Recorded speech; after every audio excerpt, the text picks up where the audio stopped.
Hello student, एक बार फिर से आपका स्वागत है आपको जो स्मार्ट स्टडी क्लासेस पर। हाँ, तो हमारी इंटरमीडिएट की इंग्लिश की क्लास चल रही थी और जिसमें चलता आपका अनसॉल्व पेपर सन 2020 और सेट में चल रहा है आपका छठा, यानी कि इसके बाद आपका एक सेट और रह गया है, जिसके बाद आपका सन 2020 का सेट पूरी तरह से समाप्त हो जाएगा। ठीक है, तो आज का हम तीसरा पार्ट आपको प्रोवाइड करने वाले हैं, जिसको आपको बहुत ही अच्छी तरह समझना है। तो कहा जाए तो इसमें आपका यानी कि एक टॉपिक आपका सेंट्रल आइडिया का होगा और दूसरा टॉपिक होगा आपका फिगर्स ऑफ स्पीच का, यानी कि जो आपके एग्जाम में 4 मार्क्स के आते हैं और सेंट्रल आइडिया आपका 7 मार्क्स का आता है। ठीक है, तो इस तरह से आपका बहुत ही अच्छा वीडियो होगा, क्योंकि 7 नंबर आपको उसके मिल जाएंगे और 4 नंबर के उसके मिल जाएंगे। ठीक है ना, तो यानी कि टोटल नंबर आपके 11 होते हैं। तो कहा जाए कि यदि आप इस वीडियो को पूरा देखते हैं तो आप 11 नंबर बहुत ही आसानी से समझ सकते हैं और सीख सकते हैं। ठीक है, तो ज़्यादा समय न वेस्ट करते हुए चलते हैं अपने टॉपिक की ओर।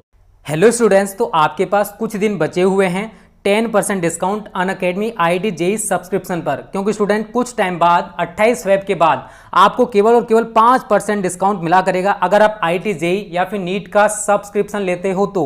और बहुत सारे बच्चे कमेंट्स करते हैं सर हमें यहाँ पर बेनिफिट क्या है, तो स्टूडेंट मैं आपको पूरे बेनिफिट्स बताऊंगा। अगर आप IIT JEE या फिर नीट का सब्सक्रिप्शन लेते हो तो आपको कितने बेनिफिट्स मिलने वाले हैं, ठीक है ना।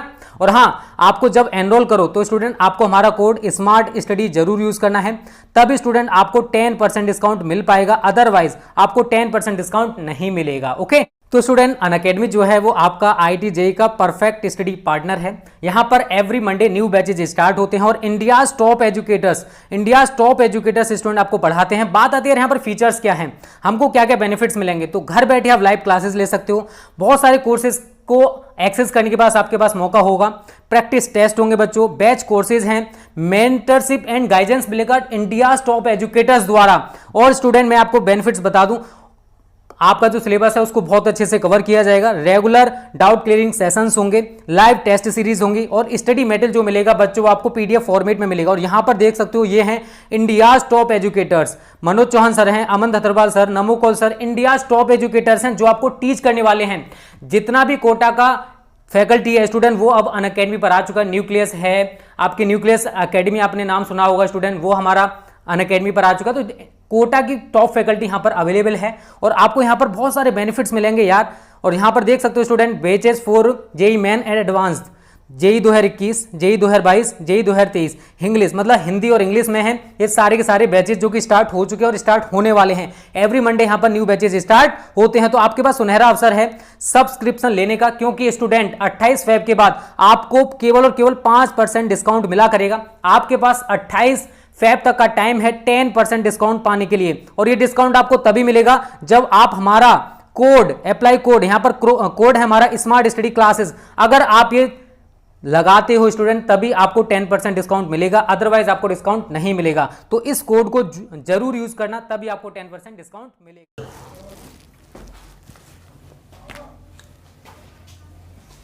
क्लास 12th इंग्लिश, यानी कि 12th क्लास की इंग्लिश की क्लास चल रही थी और जिसमें चला था हमारा अनसॉल्व पेपर सन 2020। तो इस समय पार्ट चल रहा है आपका, सेट नंबर चल रहा है आपका 6 और पार्ट नंबर चल रहा है आपका तीसरा, यानी कि सेट नंबर 6 का ये तीसरा पार्ट है, जिसको आपको बहुत ही अच्छी तरह समझना है। ठीक है, तो देखो इसमें हम 2 ही क्वेश्चनों को डिस्कस करेंगे, जिसमें हमारा पहला क्वेश्चन जो होगा वो होगा आपका सेंट्रल आइडिया का, 7वां क्वेश्चन, और 8वां क्वेश्चन जो होगा वो आपका फिगर्स ऑफ स्पीच का। यानी कि दोनों ही क्वेश्चन बहुत ही इंपॉर्टेंट हैं, बहुत ही महत्वपूर्ण हैं, तो आपकी समझ में बहुत ही अच्छी तरह से आना चाहिए। ठीक है, तो मैं आंसर पेपर को ले लेता हूँ, ताकि यदि कोई चीज़ इसमें गलत लिख गई हो और समझ में ना आए तो अच्छी तरह से क्लियर हो सकता है। ठीक है, तो देखिए इसमें जो क्वेश्चन हम डिस्कस करेंगे वो है 7वां क्वेश्चन, यानी give the central idea of any one of the following poems, यानी कि किसी एक सेंट्रल आइडिया का आपको वर्णन करना है और एग्जाम में आपको 3 सेंट्रल आइडिया होंगे। ठीक है, तो देखो हमने तीनों को यहाँ पर इंडिकेट कर दिया है, चाहो तो आप देख सकते हैं। तो क्वेश्चन है आपका give the central idea of any one poems, यानी कि किसी एक पोएम का आपको सेंट्रल आइडिया लिखना है। ठीक है, तो देखो पहला है आपका character of A happy life, दूसरा है लेमेंट और तीसरा है आपका माई हेवन, यानी कि एलिमेंट। ठीक है ना, और पहला कौन सा है, character of A happy life, दूसरा है एलिमेंट, तीसरा है माई हेवन। तो देखो एग्जाम में आपको 3 ही दिए होंगे, तो देखो तीनों ही बहुत इंपॉर्टेंट हैं। और देखो हम कहें कि हमने आपको ये भी बताया था कि यदि आप शुरू के 4 याद कर लोगे तो आपको एक सेंट्रल आइडिया 100% आपको मिल जाएगा। ठीक है, हमने आपको बताया था। तो देखो देखा जाए उस कंडीशन पे तो देखो शुरुआत में से ये आ गया पहला आपका, और बीच में से आपका ये आ चुका है, और लास्ट से कहें तो आपका माई हेवन आ गया। ठीक है ना, यानी कि character of A happy life जैसे सर हेनरी वॉटन ने लिखा है, और आपका एलिमेंट जैसे पीबी शैली ने लिखा है आपका, और माई हेवन यानी कि रविंद्रनाथ टैगोर ने इसको लिखा है। बहुत ही अच्छी तरह से, तीनों ही बहुत इंपॉर्टेंट हैं और एग्ज़ाम में देखो इसमें से एक जरूर मिलना चाहिए आपको। तो देखो हमने आपको बताया था कि यदि आप शुरू के 4 भी अगर याद कर लेते हैं सेंट्रल आइडिया तो आपको 100% आपको मिल जाएगा। ठीक है ना, तो देखो हम इसमें तीनों को तो डिस्कस नहीं कर सकते हैं, लेकिन हम हर बार एक नया डिस्कस करते हैं। यानी कि उससे पहले जो सेट नंबर 4 में हमने इसको माई हेवन को किया था, 5 में एलिमेंट को किया था, और आपका इस समय जो सेट नंबर 6 चल रहा है उसमें हम character of A happy life को डिस्कस करेंगे। तो इस तरह से आपके जितने भी सेंट्रल आइडिया हैं जो इम्पोर्टेंट हैं वो सब आपके रिवाइज हो जाएंगे। यदि आप इन वीडियोस को अच्छी तरह से देख लेते हैं तो मैं गारंटी देता हूं कि आप प्रत्येक क्वेश्चन को कर सकते हैं, बिल्कुल भी आपको दिक्कत नहीं होगी। ठीक है, तो देख लेते हैं central idea character of A happy life.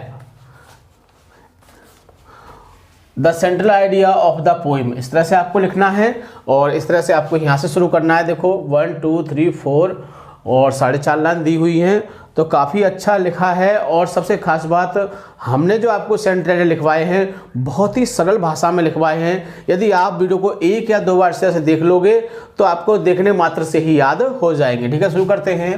According to sir Henry Wotton, यानी कि सर हेनरी वॉटन के अनुसार क्या है, a happy man is honest, यानी कि जो एक हैप्पी मैन होता है, जो एक खुश व्यक्ति होता है या सुखी व्यक्ति होता है, वो कैसा होता है, वो ईमानदार होता है। यानी कि जो सुखी व्यक्ति होता है या खुश व्यक्ति कह सकते हैं, कैसा होता है, वो हॉनेस्ट होता है, ईमानदार होता है। He does not waste his time, यानी कि वह अपना समय खराब नहीं करता है। ठीक है, he does not harm others, और वह दूसरों को भी नुकसान नहीं पहुंचाता है। He does not care of his death, और उसे अपनी मृत्यु की भी चिंता नहीं रहती है। तो देखा आपने, हमने बहुत ही इजी सेंटेंस लिए हैं। 1-2 बार आप वीडियो को देख लोगे, देखने मात्र से ही आपकी समझ में बहुत ही आसानी से आ जाएंगे। He hears from God only, यानी वह क्या करता है, वह केवल किसको, भगवान की बात ही सुनता है। ही ऑलवेज हैप्पी, और वह हमेशा क्या रहता है, वह हमेशा सुखी रहता है। विद ऑल, सभी के साथ, यानी वह सभी के साथ कैसा होता है, हैप्पी रहता है, सुखी रहता है। ठीक है, ही इज सेटिस्फाइड, वह संतुष्ट है। विद व्हाट ही हैज, यानी उसके पास जो कुछ है, यानी वह संतुष्ट है। विद किससे, उससे संतुष्ट है। व्हाट ही हैज, जो कुछ, देखो ये व्हाट, ये आपका व्हाट का मतलब यहाँ जो कुछ है, तो ये हमने आपको लिखाया था जो कॉम्प्लेक्स सेंटेंस होते हैं तो उसमें कुछ वर्ड हमने लिखाए थे, टू वाट वाट डैट, है ना। ये आपका जो नाउन क्लॉज होता है उससे हमने इसको उससे बनाया है। तो ही इज सेटिस्फाइड, वह संतुष्ट है। विद वाट ही है, जो कुछ उसके पास है या साथ है। ठीक है, ही पासेज हिज टाइम, वह अपने समय को बिताता है। विद गुड बुक्स, अच्छी किताबों के साथ। एंड गुड फ्रेंड्स, और अच्छे मित्रों के साथ। यानी कि वह अपने समय को, जो एक ऑनेस्ट व्यक्ति होता है, जो एक सुखी व्यक्ति होता है, वह अपने समय को किसके साथ बिताता है, अच्छी किताबों और अच्छी मित्रों के साथ। ही डज नॉट केयर, वह चिंता नहीं करता है। For rise and fall in life, यानी जीवन में, यानी जीवन में वह उत्थान पतन की बिल्कुल चिंता नहीं करता है कि मैं पैसे वाला हो जाऊं या फिर मैं गरीब हो जाऊं या मेरा सब कुछ चला जाए या मुझे बहुत सारा धन मिल जाए, ऐसी कोई उसके दिमाग में चिंता ही नहीं है। He does not he does not run, वह नहीं दौड़ता है। आफ्टर मनी, पैसे के पीछे, यानी वह पैसे के पीछे भी नहीं दौड़ता है। He has happy with himself, यानी वह खुश है। कैसा है, वह हैप्पी, वह खुश है, वह सुखी है विद हिमसेल्फ, अपने आप में, स्वयं में, यानी उसके पास जो कुछ भी है उससे वह खुश है। तो ये था इसका सेंट्रल आइडिया, बहुत ही आसानी से आपको याद हो जाएगा, बहुत ही सरल भाषा में ये लिखा हुआ है। ठीक है, अगला क्वेश्चन देखते हैं, 8वां क्वेश्चन।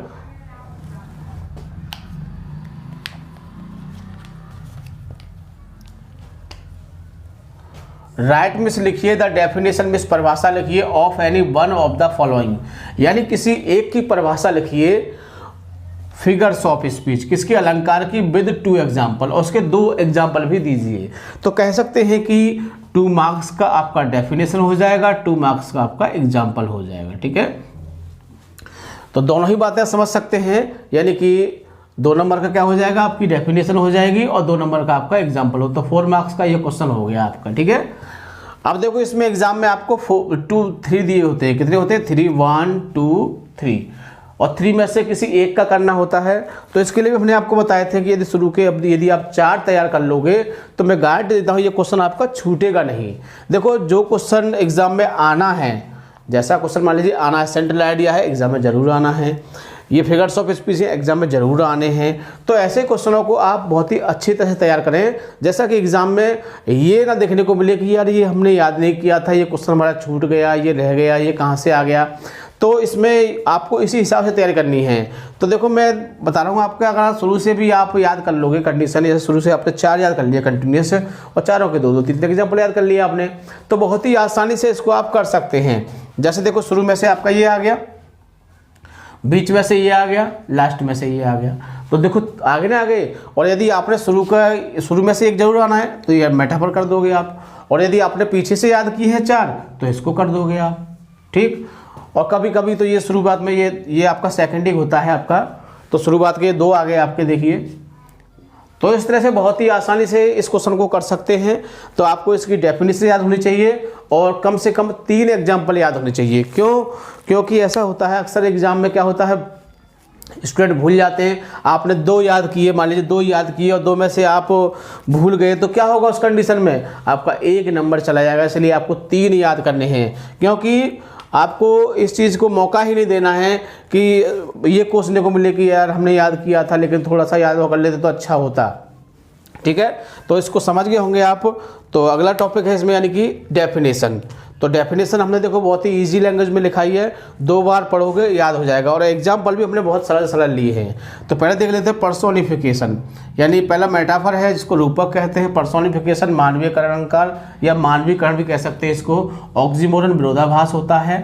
ठीक है, तो देखो हम तीनों को डिस्कस नहीं कर सकते क्योंकि आप तीनों लिखते तो नहीं आ पाते, तो हम 2 को डिस्कस किया हमने, बी और सी पॉइंट को। और इससे पहले वाली जो वीडियो है उसमें हमने मेटाफर को डिफाइन किया था, तो हाँ आपने उसको समझ लिया। ठीक है, और फिर भी यदि आपने नहीं समझ पाए इसको तो आप लिस्ट में जाके वीडियो को देख सकते हैं, जिसकी हमने आपको फिगर्स ऑफ स्पीच की सारी वीडियो प्रोवाइड कर दी है। ठीक है, तो यानी कि पर्सोनिफिकेशन जिसको देख लेते हैं, मानवीकरण, और डेफिनेशन जो एग्जाम में आएगा इसको देखें। इन द पर्सोनिफिकेशन, यानी कि मानवीकरण अलंकार में, द लाइफलेस ऑब्जेक्ट, कैसी लाइफलेस होती है, निर्जीव, ऑब्जेक्ट मतलब वस्तु कह सकते हैं, यानी निर्जीव वस्तुओं को, एंड एब्स्ट्रैक्ट आइडियाज, और कैसे भावात्मक विचारों को, निर्जीव वस्तुओं को और भावात्मक विचारों को, आर थ्रो ऑफ एज, जिनको प्रस्तुत किया जाता है या दिखाया जाता है, पर्सन हैविंग लाइफ, ऐसे दिखाया जाता है जैसे कि ये सजीव वस्तु हो, यानी कि जहाँ पर निर्जीव वस्तुओं और भावात्मक विचारों को एक सजीव की तरह प्रस्तुत किया जाता है, उसको बोलते हैं हम पर्सोनिफिकेशन। क्या बोलते हैं उसको हम? पर्सोनिफिकेशन बोलते हैं। तो समझ गए होंगे डेफिनेशन इसकी, लेकिन आपको डेफिनेशन बहुत ही अच्छी तरह से याद होनी चाहिए ताकि आप एग्जाम में ठीक तरह से इसको लिख सकें। अब आते हैं एग्जाम्पल। देखो हमने 3 एग्जाम्पल दिए, 1 2 3। क्यों कि ऐसा होता है कि आप भूल जाते हैं, मैं आपको बता चुका हूँ, इसीलिए आप बहुत ही आसानी से। तो पहला है लव इज ब्लाइंड। तो love is Prem, is blind कैसा है? अंधा है। तो देखो लव क्या है? ये भावात्मक शब्द है आपका, कैसा है? ये आपका एब्स्ट्रैक्ट आइडियाज है, यानी भावात्मक शब्द है आपका। तो जब भावात्मक शब्द है तो अंधा कैसे हो सकता है? भाई अंधा तो या तो कोई पशु होगा या कोई जानवर होगा, वही तो होगा। लेकिन हमने क्या बताया था कि इसमें विचारों को और किसको, निर्जीव वस्तुओं को सजीव मान लिया, तो उसने इसको लब को क्या मान लिया, सजीव मान लिया। तो इस तरह से इसमें एक चीज़ आपको निर्जीव की दिखाई देगी, दूसरी वैसी होगी जो सजीव जैसी होती है, ठीक है। तो लव इज ब्लाइंड या प्रेम अंधा है। Anxiety is sitting on her face, यानी कि चिंता, वो भी, ये भी वही आपका क्या है, ये भी आपका भावात्मक है। सिटिंग बैठी हुई है ऑन हर फेस, उसके चेहरे पर, यानी चिंता उसके चेहरे पर बैठी हुई है। चिंता कोई मक्खी है, कोई कीड़ा है तो बैठ जाएगा, नहीं बैठ पाएगा, लेकिन इसमें मान लिया जाता है। तो जब मान लिया है तो क्या होगा, पर्सोनिफिकेशन होगा आपका, मानवीकरण बोलते हैं ना, मानवीकरण, मान लिया जाता है, चलो मान लीजिए, ठीक है ना। अगला है the moon weld her face, यानी मून में चंद्रमा, वेल्ड माने ढक लिया, हर फेस माने अपने चेहरे को, चंद्रमा ने अपने चेहरे को ढक लिया। बताओ चंद्रमा क्या है, कोई लेडीज है, कोई पुरुष है, अपना चेहरा ढक लेगा, तो इसलिए हम इसको सजीव की तरह फील करते हैं और उसको क्या बोलते हैं, उसको बोलते हैं हम आपका पर्सोनिफिकेशन। समझ गए होंगे आप। तो तीनों एग्जाम्पलों को बहुत इस तरह से याद करना है। Love is blind, anxiety is sitting on her face, the moon weld her face. अगला दूसरा देख लेते हैं ऑक्सीमोरन, यानी कि विरोधाभास। क्या है, विरोधाभास। डेफिनेशन देख लेते हैं इसकी।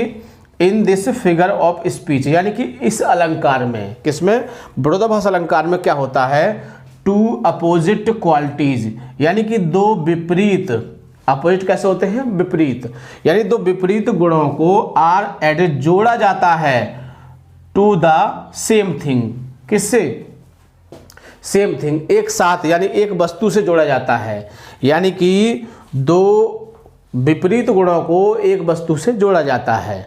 यानी ये शब्द कैसे होते हैं, दोनों पास पास आते हैं, कैसे होते हैं, विपरीत होते हैं। विपरीत समझ सकते हैं आप, एग्जाम्पल से क्लियर हो जाएगा। It is an open secret, देखो ओपन हो गया खुला हुआ, सीक्रेट में हो गया रहस्य, तो इट से इन दोनों को जोड़ दिया, ठीक है। लाइफ इज बिटर स्वीट, अब लाइफ जीवन, अब देखो इसमें किससे, ये अपोजिट क्वालिटी को किससे जोड़ जाएगा, किसी एक वस्तु से जोड़ेंगे, यानी जीवन से किसको जोड़ दिया, बिटर मिस कड़वा होता है, स्वीट मिस मीठा होता है, तो जीवन कैसा है, जीवन कड़वा और मीठा है। तो दोनों अपोजिट है, यानी मीठा अलग होता है, कड़वा अलग होता है, आपको पता होगा, तो दोनों अपोजिट है नहीं है। तो इस तरह से बहुत ही आसानी से इसको आप समझ सकते हैं। एंड हैविंग नथिंग, उसके पास कुछ नहीं है। ही हैज ऑल, उसके पास सब कुछ है। तो देखो ये विपरीत शब्द है, नथिंग माने कुछ नहीं, ऑल माने सब कुछ, तो दोनों विपरीत शब्द मिल गए। यानी कि जब दो विपरीत शब्द एक साथ होते हैं तो वो कौन सा होता है, वो होता है आपका ऑक्सीमोरन, विरोधाभास अलंकार, ठीक है। तो इस तरह से देखो हमने आपको बहुत ही अच्छी तरह से बताया कि सेंट्रल आइडिया को किस तरह से कर सकते हैं और फिर इस अलंकार यानी फिगर्स ऑफ स्पीच को कैसे कर सकते हैं, ठीक है। तो हमने बताया देखो 3 दिए हुए हैं, इसमें हमने इससे पहले आपका माई हेवनो किया था, उससे पहले लेमेंट को किया था, अब इसको कर दिया। यदि फिर भी आपको इनको देखना चाहते हैं, एक वीडियो में एक साथ देखना चाहते हैं, तो आप प्लेलिस्ट में जाके आप फिगर्स ऑफ स्पीच वीडियो को देख लेना, एक साथ सभी आपको देखने को मिल जाएंगे, ठीक है ना, बहुत ही आसानी से। और इसमें भी इसको भी अगर देखना चाहते हैं आप, इनको देखना चाहते हैं तो ये भी आपको बहुत ही आसानी से मिल जाएंगे, ठीक है। यानी कि जो हमने यहाँ पर केवल 2 को डिस्कस किया है, और यदि चाहते हैं कि आप मेटाफर भी देख लें तो आप हमारे उस वीडियोस को जाके देख सकते हैं, ठीक है। और सबसे खास बात, वीडियो को लाइक या शेयर करना नहीं भूलोगे ताकि और भी विद्यार्थी इससे फ़ायदा उठा सकें, ठीक है। थैंक यू, जय हिंद, जय भारत।